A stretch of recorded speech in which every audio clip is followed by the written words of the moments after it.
This is Inspirational Women, a weekly series shining the spotlight on female trailblazers making a true difference in our community. Once again, here is Kate Daniels. As we watch the upheaval in our medical coverage, it's also a time when good changes are taking place, and one of the big ones is Femtech, or female health technology.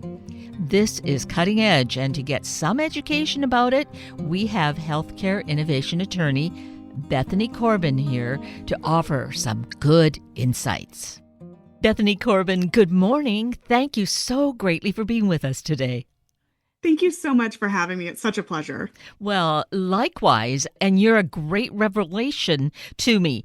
You and the work that you do, and really the timeliness of it right now. I mean, I just have found out about you and Femtech. We're going to get into that. This is the name of your book, but it also sounds like it's larger than just a book title. There's a whole industry around Femtech. Is that right? That's right. You know, it's so funny, right? This is an entire industry built largely by women for women in healthcare. And I will say about 89% of the population has never heard the term Femtech. So it's not just you. Oh, good. Okay. Well, in a way, I'm glad to know I'm not alone. But then on the other hand, that's why we're having this conversation.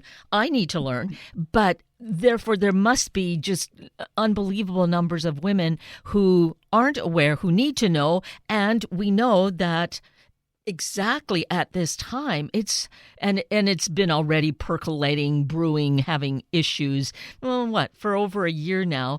But now it's just really come to crunch time, women's health care, and really the disaster, right? That's not putting it too strongly, that's happening for women in healthcare. You're absolutely right. I mean, you know, we felt this way, of course, when the Dobbs decision came out in the summer several years ago, right? And there was kind of this frantic questioning about period tracking apps, right? And what women could do to protect themselves. And now here we are years later, same type of time frame here, having the same conversation about women's health and how many women are potentially going to lose access to critical care services and just primary care, right? Basic things like STD testing, contraception. How many women are going to lose access to that? The burden that it's going to put on other healthcare systems. We're having these same conversations today, unfortunately. And so this is a digital industry that is present. It's happening to help women, but then we also need to really be knowledgeable as to what is good, what's not so great, how to tell the difference. You're here to help us with that, for one thing, right? Absolutely. And so one thing we can look forward to. So today's conversation is important, but for those listening, there is a book coming not too far away. It's in the early fall that this will underscore it, and we'll have that information right at our fingertips. But for right now, for women to know, of course, there's information on your website. So that's one area, right, Bethany? Absolutely, yes. And my website for those who need it is femtechlawyer.com. There's a lot of resources there, and you can also learn more about the book that we've been talking about. But it's basically going to be your behind-the-scenes guide for how to actually vet femtech and other health technology that you're using in your life to make sure that you're staying safe from a privacy perspective, an accuracy perspective, and also to make sure that you're supporting products that are going to enhance digital health equity, which is so much more important in today's current climate with what's happening around women's healthcare. Right. So, I mean, that in itself is just this massive bundle of information, and you layer it on top of the fact that it's so needed because there's just all this turmoil that's going on around health insurance, what we can have access to, what's not going to be available, or the costs are going to be prohibitive. So here, this is really, really critical. Now, and the fact that you also come to it from a very personal place, and that, I think, underscores how this is so invaluable and that it has this authenticity to it. Well, thank you. Yes. No, it's interesting. I'm a lawyer by background. And so a lot of my work that I do is in women's healthcare law, helping a lot of startup companies come up with solutions that will actually push women's healthcare forward in ways that the traditional healthcare system hasn't or isn't willing to. And it's interesting, right? Because I have that background and that's what I do for my daily life. And then I had my own women's health issue very unexpectedly back in 2021 at the height of the COVID pandemic. And it turned my world upside down. For years and years and years, right? I was always kind of that person who went to the doctor for my annual physicals, right? I did all of the recommended health checkups. And even then, doctors actually missed fibroids that I had growing in my uterus. But one of them was actually so large that I was the equivalent of 6 months pregnant, and it was crushing my internal organs. And so I was the victim of that. I was the victim of having my pain dismissed as I went through my surgery, my myomectomy, having pain dismissed by my doctor. And then I've also seen it from the perspective of my mother, who has an illness that took 8 years to diagnose when I was a kid. And so I've seen that constant dismissal of women, the denial of access to care, the gaslighting that happens, and all of that has really fueled the work and the book that I've done to help bring this knowledge to women, where they are right now versus having it, hidden behind, legalese, things like that, so that we can all be more empowered consumers and have the tools that we can fight for our advocacy in today's world. The story of you and your mother, I mean, that is just utterly crazy making to go for so many years to have to suffer through pain and, well, the gaslighting, being told, well, probably it's just all in your head. There's nothing wrong here, right? Exactly. Oh, and it's sad, right? Because we hear those types of stories, and when they happen to us, you don't necessarily realize it. So, for instance, right, when I was a kid and I had seen my mom getting dismissed by these doctors over and over again, I didn't realize that I myself had internalized that and actually was dismissing my own symptoms when I had the fibroids. And so you do it to yourself, right? Because you get into this mindset that, oh, my pain is normal, right? I'm supposed to suffer. I'm a woman. That's natural, of course. And so you get in that mindset and you dismiss your own pain. And then when it's finally time to go and get something checked out, you now have a bigger problem because nobody listened to you and you were trained not to listen to your own body. So that's very sad that we live in that time. And it's very sad just to kind of see it too, even in my story, right, over the different decades of how I could even internalize that to my own situation. So it's very interesting, and it's unfortunately something that happens so often to women. All of that. It's just so incredibly important, and you're just able to do that proverbial hitting the nail on the head that yes, these are the things that happen and how we learn these kinds of behaviors and attitudes that are so detrimental to us. And Yes. so, to have you finally have this kind of awakening and be doing something about it, that I'm trusting you are in good health now, right? I am. Well, yes, I am. I am. It's interesting because, of course, with women's health issues, we oftentimes don't know what causes them. So we don't necessarily know how to prevent them from coming back. So when I had my surgery for uterine fibroids in 2021, I was told, good luck, they're going to return. Here I am, right? 4 years later, I'm in a very similar situation where they have returned and potentially looking at another medical procedure to get, the symptoms under control. And so it's interesting, right? Because I look at the continuum. Have we made progress in women's healthcare in those 4 years, and the technology that's available, and the innovations? And we are starting to make slow progress, but we're not at a point, that I had hoped we would be at in 4 years, when I was looking back at this.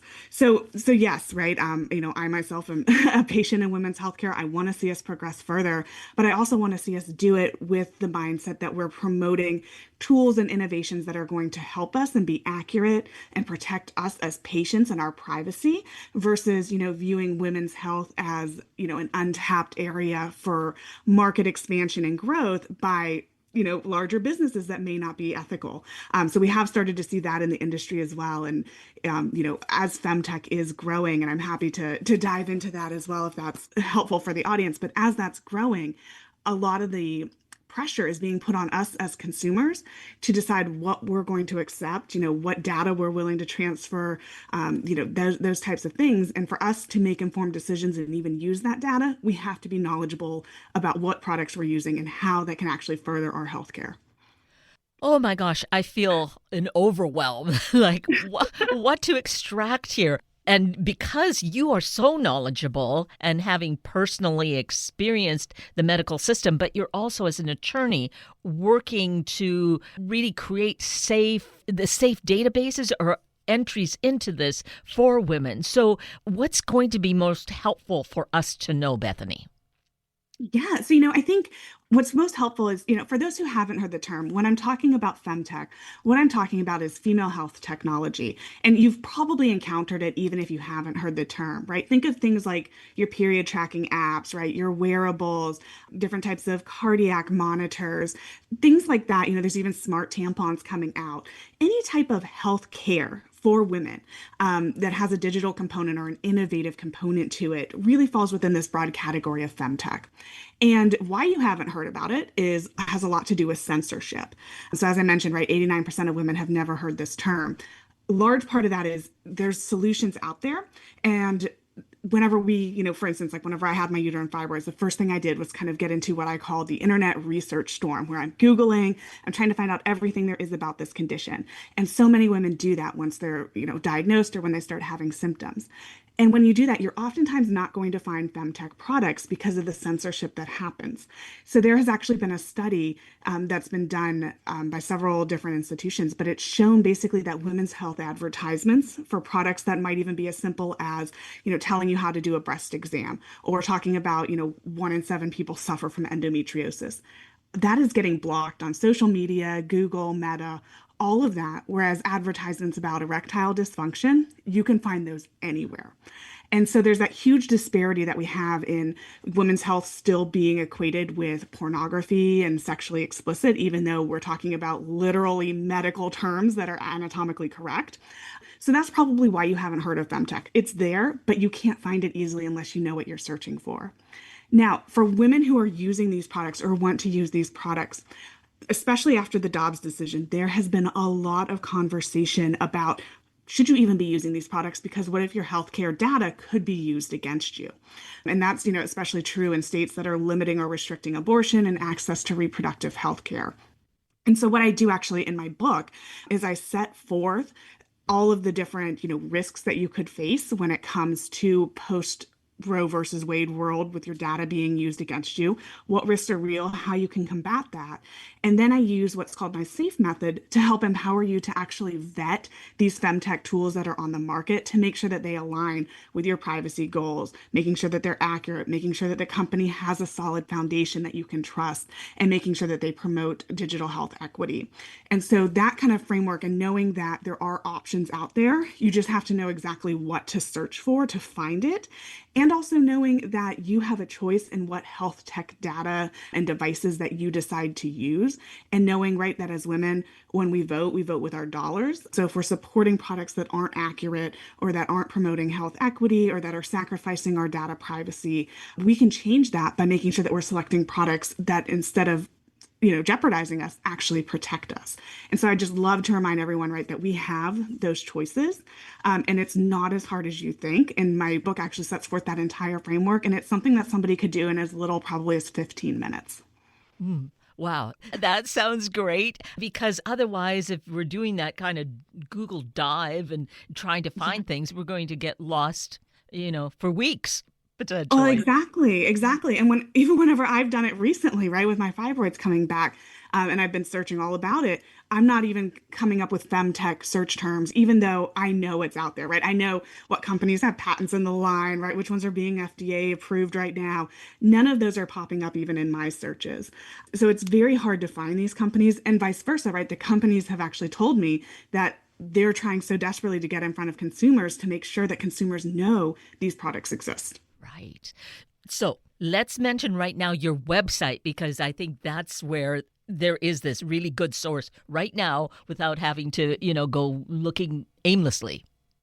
Yes. So my website is femtechlawyer.com. It's got a ton of information about myself, my work as a lawyer, about femtech, about the book that's coming out. And then we're also working on a database as well, where we can compile all of the different femtech companies in one space so that consumers will be able to go and find that information in one location where it's not censored.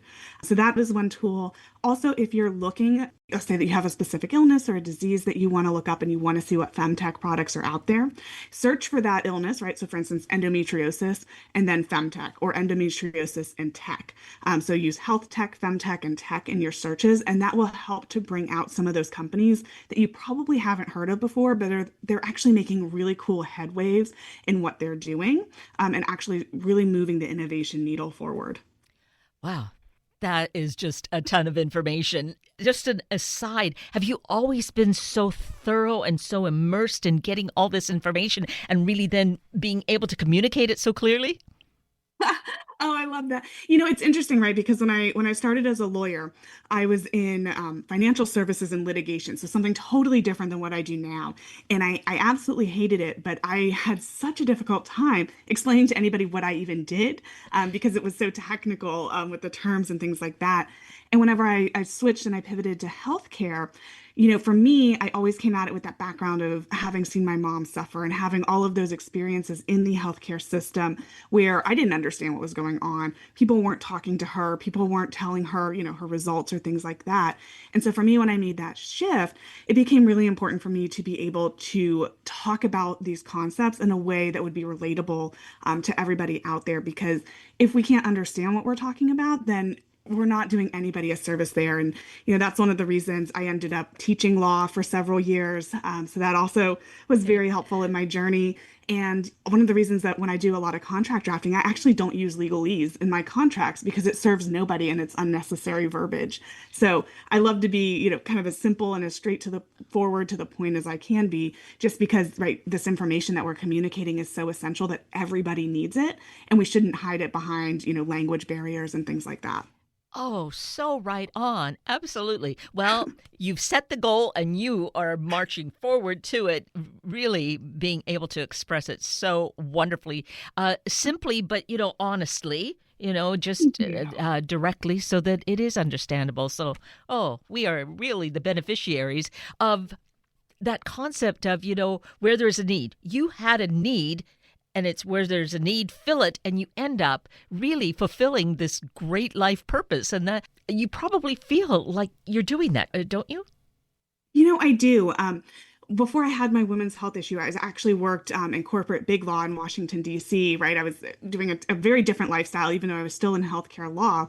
And it's interesting because at that point, I didn't feel like I was making a big contribution. I was doing a lot of representation of health insurance companies, managed care companies, right? A lot of those kind of very high level contracts, but where you're serving the organizations rather than the individual patients and the startups.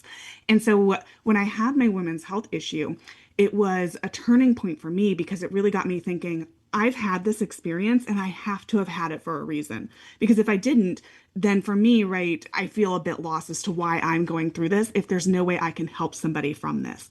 And so I did a lot of soul searching during that time, had my surgery, and then the 6-week recovery period, I thought a lot about where I wanted to take my life going further. And before that, I had heard of the term femtech as early as 2018. It was actually coined in 2016. And I had heard that term in 2018 when I was teaching law. I had written a paper on it. I got really excited about it. But I went back to my corporate life, and didn't think about it. And so whenever I had this experience, for me, this said, this is a turning point for you to focus on women's health, an opportunity for you to work with those startup companies to help them get their innovations to market faster so that we can help all of these women who are out there and suffering. And so that was really kind of what led, to this career path specifically for me. And every day I love what I do. It's wonderful being on the front lines of this innovation and seeing what's coming out, but also helping these companies do it in a way that's going to be responsible and ethical for patients. And, I love the way that you look at it too. There must be a reason that I'm going through this. As you were talking about going through the corporate law experience and not necessarily relishing that, but it was an important part of your education so that Yes. to transform to what you're doing now and how all of it's coming about and your book coming out, right? Oh, absolutely. It's funny. If you had told me back in 2020 that I would be writing a book on femtech, I would have said I have no idea what you're talking about. I don't have time to sit down and write a book. And with everything that I was doing, it actually turned out to be kind of a blessing in disguise because I had wanted to actually start a femtech practice at the law firm I was with, and we had started down that road, and then they decided they wanted to keep the practice very small and narrow and focused. So at that point in time, I kind of resigned myself to that and said, I'm fine doing what I'm currently doing in healthcare law. It's good. And then bam, right? You have the women's health episode that kind of thrusts you back into it. So for me, I'm glad I listened to that calling. It would have been very easy for me to say, I'm just going to go back into my corporate law life right now and, continue that trajectory. And if I had, I honestly don't think I ever would have written a book. I wouldn't have started podcasts on femtech. I wouldn't have done a lot of the speaking engagements and a lot of the education that I've done.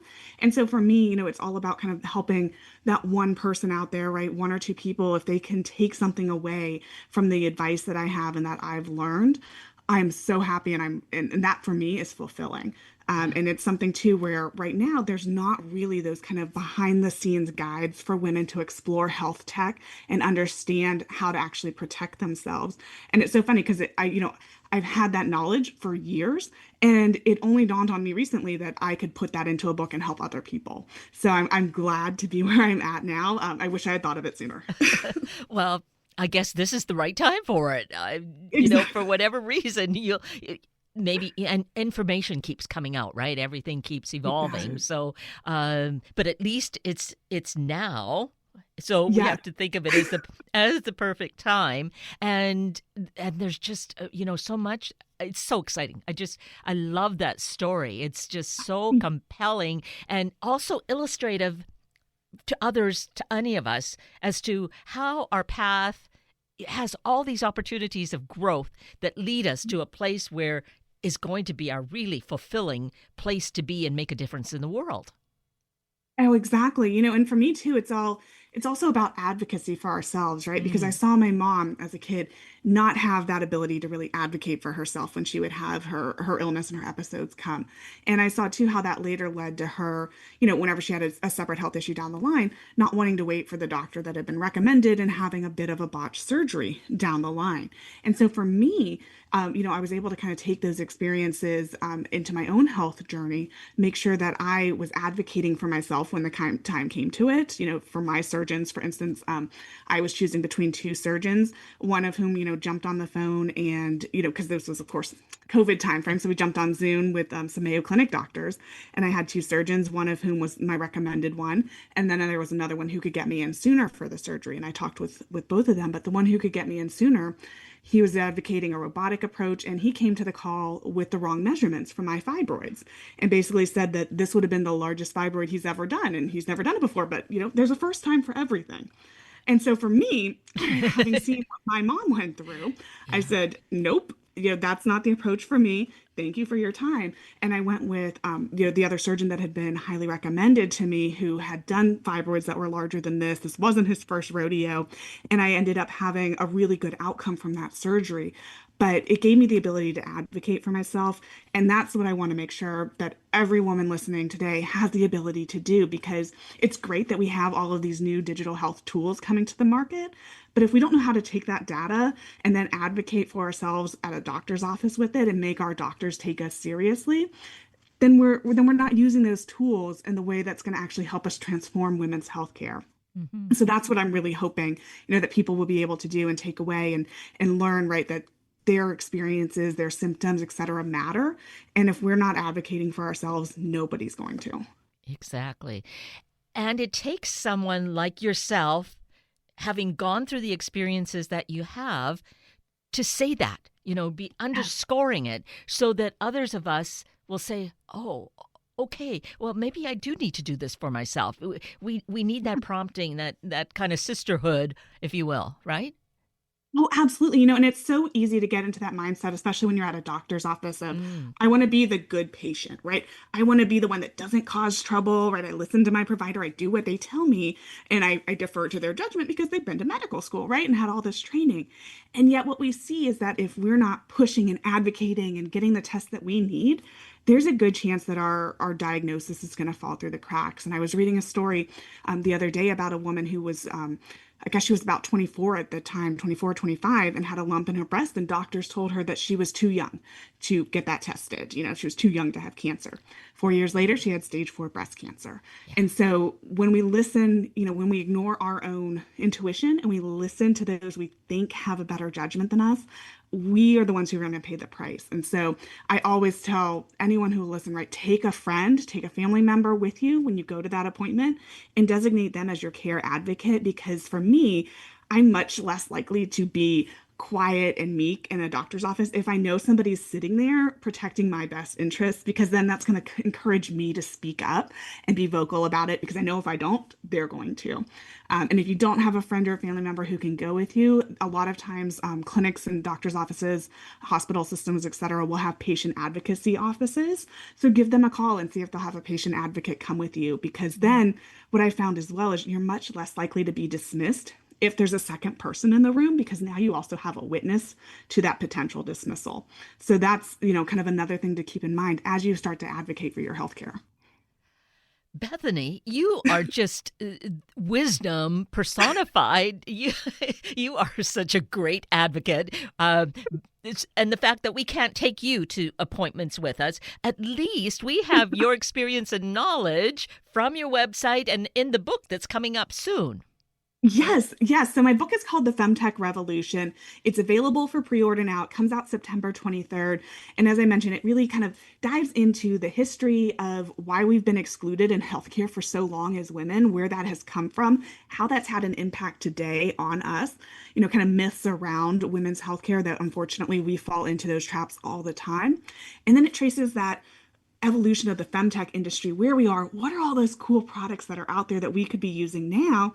And then how do we protect ourselves? So it's got chapters on those kind of post Roe versus Wade privacy, making sure that we are keeping up to date and valuing our health data. It has a lot of great insights about how you vet companies for security, how you make sure the devices are accurate, ethical, right, the foundation of the company, and then how you take that data and use it to advocate with your healthcare provider. So everything that we've talked about today really distilled down into the book, also with real life stories of women who I've talked to or are friends with, our colleagues, and their experiences, and how that's interestingly, led to some of their diagnoses and some of their ability as well to save their own lives. Amazing. Again, it's just utterly amazing.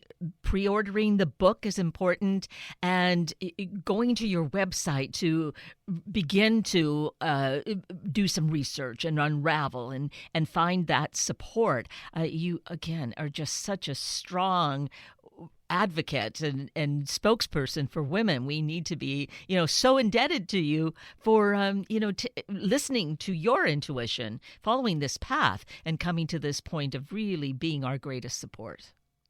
Oh, thank you so much. And, and the thing is too, right?